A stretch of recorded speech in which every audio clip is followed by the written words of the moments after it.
चुनाव है उसमें वो जीतने का तो सवाल ही नहीं है, पूरी तरह हारेंगे और इनका राज नहीं रहेगा।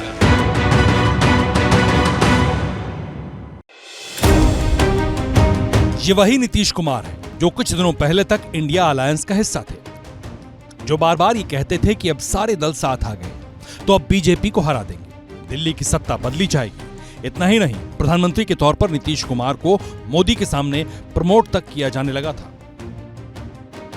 पटना की गलियों में पोस्टर तक लगा दिए गए थे, लेकिन अब यही नीतीश प्रधानमंत्री मोदी की रैली में साथ दिखेंगे, उनके साथ बेतिया में मंच साझा करेंगे और फिर एक बार डबल इंजन वाली सरकार के नारे लगाए जाएंगे, क्योंकि बात लोकसभा चुनाव की है। नीतीश कुमार जी एक बहुत ही सुलझे हुए राजनेता हैं और बहुत वरिष्ठ हैं और उनका इस तरह से इंडिया गठबंधन को छोड़ के जाना, अब कैप्टन ही इंडिया गठबंधन को छोड़ के चला गया, तो ये हमारे लिए तो बहुत दुखद है।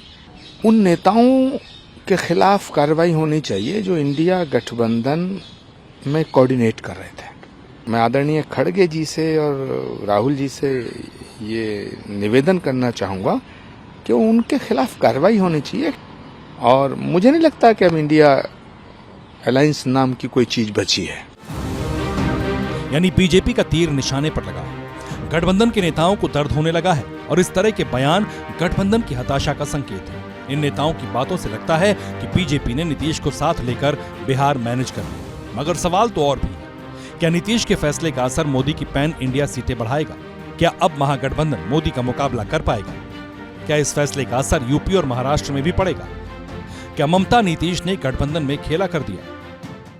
इंडिया गठबंधन तोड़ने के लिए कोशिश पहले से चली थी, ये आज उजागर हो गया। जब क्योंकि इतनी जल्दी कोई भी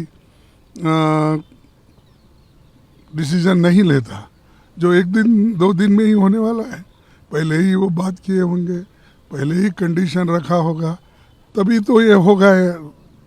तो ये जो है आज तक हमको डार्क में रखे और इवन लालू प्रसाद जी को भी डार्क में रखे।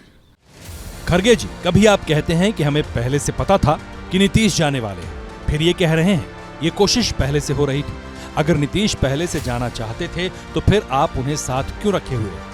क्यों इंडिया अलायंस की मीटिंग में ममता ने नीतीश का नाम नहीं लिया? फिर बाद में जब नीतीश नाराज हो गए तो उन्हें संयोजक पद का लॉलीपॉप देने लगे। जेडीयू का यही कहना है, जब अलायंस ने नीतीश का सम्मान नहीं किया तो भला नीतीश क्यों करेंगे?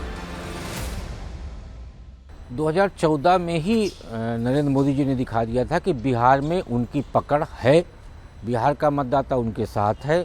तब जब भारतीय जनता पार्टी जेडीयू के बगैर चुनाव लड़ी थी और 22 लोकसभा सीटें जीती थी, और 2024 का चुनाव तो नरेंद्र मोदी जी के लिए और भी अनुकूल है और उसमें नीतीश कुमार जी थोड़ा सा बैक सपोर्टर जरूर साबित हो सकते हैं। आज नीतीश कुमार को भारतीय जनता पार्टी की जरूरत है, भारतीय जनता पार्टी को नीतीश कुमार की जरूरत नहीं है।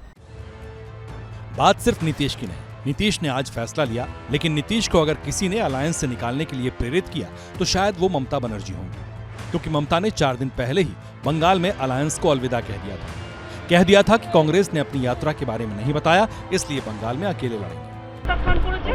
তখন থেকে আমাদের দল সিদ্ধান্ত নিয়েছে আমরা বাংলায় একা চলবো। ইভেন ওরা যে আজ থেকে র্যালি করেছে আমাদের একবার as a matter of country আমি ইন্ডিয়ার অ্যালায়েন্স আমাকে একবার জানিয়েছে দিদি আপনার রাজ্যে যাচ্ছি না, জানাইনি। অল ইন্ডিয়ায় কি করবো না করবো আপনার ইলেকশন ভাববো, আমরা সেকুলার পার্টি আমরা বিজেপিকে হারানোর জন্য যা করার। घमंडिया गठबंधन की जो पैदाइश हुई थी वो पटना में हुई थी। आज ये साबित हो गया कि वो एक्टोपिक प्रेगनेंसी थी। आज उस घमंडिया गठबंधन का मिस्ड एबॉर्शन या प्री मैच्योर एबॉर्शन भी पटना में हो गया, मतलब घमंडिया समाप्त। जहाँ जहाँ राहुल के पाँव पड़े वहाँ हुआ बंटाधार। नई सरकार पूरे जोश और खरोश से बिहार के भलाई के लिए काम करेगी, प्रधानमंत्री के विजन के साथ काम करेगी। अब ये मोदी जी का बिहार है। नीतीश मोदी के विजन को पूरा करेंगे, लेकिन राहुल के विजन का क्या? वो तो न्याय यात्रा निकाल रहे हैं। कांग्रेस पार्टी पूरी ताकत के साथ इंडिया अलायंस के लीडर के तौर पर राहुल को मोदी के खिलाफ प्रमोट कर रही है, लेकिन जिन जिन राज्यों में सीट शेयरिंग की बात आती है वहां कांग्रेस को कोई फॉर्मूला पसंद नहीं आता। यूपी में अखिलेश ने 11 सीटें ऑफर की, कांग्रेस ने कहा कि बात करेंगे। यानी जब बीजेपी कैंपेनिंग मोड में आ चुकी है तब भी मान मनव्वल का दौर जारी है, इसलिए बीजेपी इंडिया अलायंस पर अग्रेसिव है। जहां तक इंडी अलायंस का सवाल है, हम पहले भी मानते थे कि यह अनहोली अलायंस, यह अनसाइंटिफिक अलायंस, यह अलायंस चलने वाला नहीं है। ये इंडी अलायंस कोई और अलायंस नहीं था, ये अलायंस परिवार बचाओ अलायंस था। ये अलायंस प्रॉपर्टी बचाओ अलायंस है। ये अलायंस जिन लोगों ने भ्रष्टाचार किया है उनका जमावड़ा है। आज पूरे और सुनिए, अभी हरियाणा के लिए अलायंस की बात पूरी नहीं हुई है कि आम आदमी पार्टी ने अब पंजाब के बाद हरियाणा में भी एकला चलो नीति अपना ली।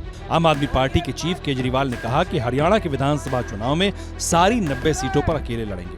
तो क्या लोकसभा में भी अकेले जाने का इरादा है? इंडिया गठबंधन में जो भी हमारा वो होगा, उनके साथ सहमति होगी, उसके हिसाब से हम चुनाव लड़ेंगे। विधानसभा चुनाव 90 की 90 सीटों के ऊपर आम आदमी पार्टी अकेले लड़ेगी। विधानसभा चुनाव सरकार बनाने के लिए लड़ेंगे।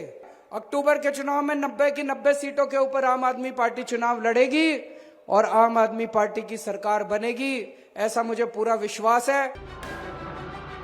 इसमें कोई शक नहीं कि चुनाव में जाने से पहले बीजेपी काफी मजबूत दिख रही है।